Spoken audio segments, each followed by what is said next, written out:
أهلا بيكم في قناة فن الطهي مع إيناس، يا رب تكونوا في أحسن حال. النهاردة هنعمل مع بعض القرص الطرية بطريقة بسيطة وسهلة، وإن شاء الله الفيديو يعجبكم. يلا بينا نشوف مقاديرنا.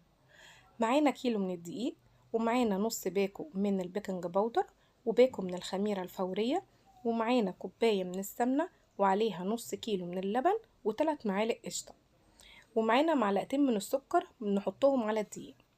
بعد كده بفضي البيكنج باودر، وبفضي الخميرة، ومعايا اللبن على 3 معالق القشطة، ومعايا كوباية السمنة، بفضيهم كلهم على الدقيق، وببتدي أعجن العجينة.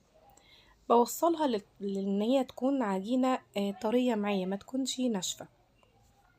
وبعد كده بسيبها تتخمر في مكان دافي، وابتدي بعد ما تخمر ان انا اطلعها. دلوقتي هي العجينة خمرت معايا وبقت ما شاء الله كويسة. في صاج بعد كده بجيب زيت واروح